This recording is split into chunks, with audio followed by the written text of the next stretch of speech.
আমার কাছে হাটহাজারীর প্রাঙ্গণ এবং হাটহাজারীর ছাত্ররা, শিক্ষকেরা অত্যন্ত আমি যদি বাংলাদেশে কখনো খোদা তাআলার অসীম কৃপায় আসতে পারি, আমি প্রথম যে জায়গাগুলোতে যাব তার মধ্যে একটা হাটহাজারী। আমি আমার ভাইদের সাথে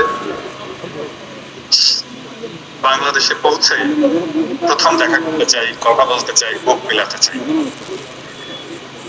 আমি গতকালকে ইলিয়াস বাংলা এডিশনের উদ্বোধনে আমি একটা কথা বলেছিলাম, সেই কথাটা আমি আজকেও বলি। অনেকে বলেন যে বাংলাদেশের বিপ্লব কি ঠিক রাস্তায় যাচ্ছে, বাংলাদেশের বিপ্লব কি পথ হচ্ছে, আমরা কি আবার পরাজিত হব?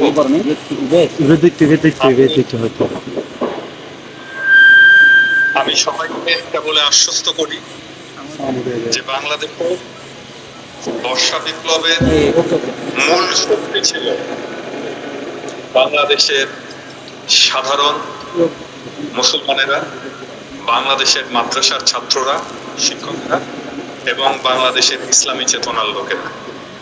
ওনারাই এই বিপ্লব সফল করেছেন, বিজয়ের দ্বার প্রান্তে পৌঁছে দিয়েছেন এবং ওনারাই এই বিপ্লবকে রক্ষা করবেন।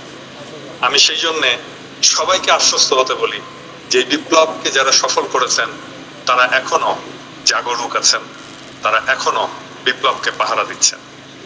কেন বাংলাদেশের মাদ্রাসার ছাত্ররা অকাতরে এই বিপ্লবের পক্ষে দাঁড়িয়ে লড়াই করবে?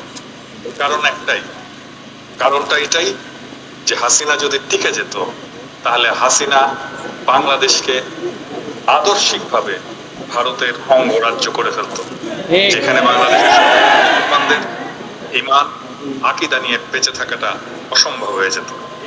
এবং সেই কারণে তারা মরণপণ লড়াই করে হাসিনা সরকারকে আপনাদের কাছে আহ্বান, এই বিপ্লবকে আবারও বুক দিয়ে আগলে রাখতে হবে।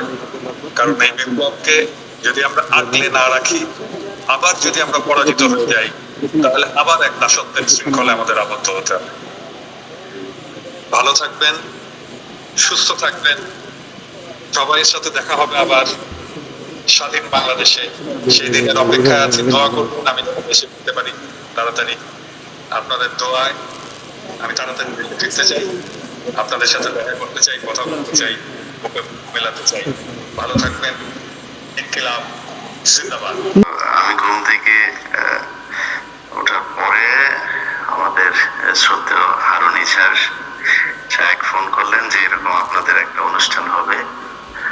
তো মানে এরকম জায়গায় আমি আমার বক্তব্য নেওয়ার জন্য উনি আমাকে বলবেন, এটা আমার জন্য মানে ভীষণ রকমের পাওয়া। আমরা তো সারাদিনই কথা বলি, কিন্তু একজন আলেমের কাছে আসলে আলেমের সামনে কথা বলার মতো ওই জ্ঞান আমার নাই। এটা আমার জন্য খুবই দুঃসাহসের ব্যাপার। তারপরে ওনার চাওয়া যে আমি যেন একটু কথা বলি, এই জন্যই আপনাদের সাথে যুক্ত হওয়া, কোনো কথা বলার জন্য না, আসলে আপনাদের কাছে দোয়া চাওয়ার জন্যই এইতে যুক্ত হলাম। আপনারা এই দেশের সেই স্বাধীনতা থেকে শুরু করে 24-এর স্বাধীনতা সবখানে আপনাদের যে অবদান, এই অবদানটাকে আমরা আমাদের দেশের সুশীল এরা সবসময় অগ্রাহ্য করে এসছেন। এমনকি এই 24-এর আন্দোলনেও আপনাদের যে অবদান ছিল, বিশেষ করে যাত্রাবাড়িতে যে রণক্ষেত্র, পুরো আন্দোলনের মোড় ঘুরিয়ে দিয়েছিল যাত্রাবাড়ি। এবং যাত্রাবাড়িতে এত বেশি মুখোমুখি অবস্থান এবং এত সরকারের জন্য চ্যালেঞ্জ হওয়ার কারণ একটাই, সেটা হচ্ছে আপনারা জানেন যে যাত্রাবাড়ির পর থেকে ওইদিকে সেই খাসপুর ব্রিজ পর্যন্ত আমাদের ওইদিকে বেশ কয়েকটা মাদ্রাসা আছে।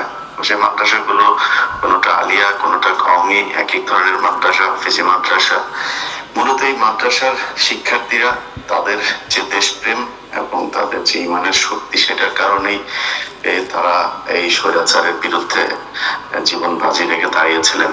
তো আপনাদের এই জিনিসগুলো যদিও 5 তারিখের পরে সেভাবে মূল্যায়ন করা হয় নাই, আমি মনে করি যে সরকারের এই বিষয়গুলো দেখা উচিত।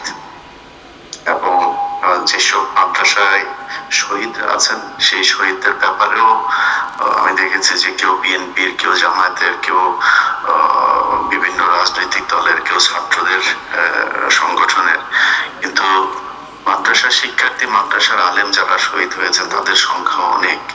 সেই বিষয়গুলো নিয়েও একজন শহীদের ব্যাপারটাও সেভাবে আলোচনায় আনা হয় নাই। তো এটা জাতি হিসাবে আমাদের জন্য অত্যন্ত কলঙ্কের বিষয়। আজকে আপনারা যেই বিষয়টি নিয়ে আলোচনা করছেন, যতটুকু আমি শুনতে পেরেছি যে যেহেতু এই দিন থেকে মানে গত জুলাইয়ের ঘটনাকে কেন্দ্র করে আপনাদের আজকের এই দোয়ার অনুষ্ঠানটি, আপনাদের প্রতি কৃতজ্ঞতা থাকবে। আমি আপনাদের আলেমদের সামনে কথা বলে আপনাদের সময় আর নষ্ট করব না। যেটা শুরুতেই বললাম যে আপনাদের সবার দোয়া চাই, যাতে আমরা দেশের জন্য কাজ করতে পারি, এই দেশের ইসলামের জন্য যেন কাজ করতে পারি। আমাদের যে ভুল ভ্রান্তি আছে সেগুলো যেন আল্লাহ কাটিয়ে দেন। সবাই দোয়া করবেন আমার জন্য। অবশ্যই ইনশাআল্লাহ আপনি দোয়া করবেন, আমরা ইনশাআল্লাহ আপনি সত্য এবং ন্যায়ের পথে থাকবেন, ইনশাআল্লাহ আমরা সবার আপনার সাথে আছি ইনশাআল্লাহ। ইনশাআল্লাহ না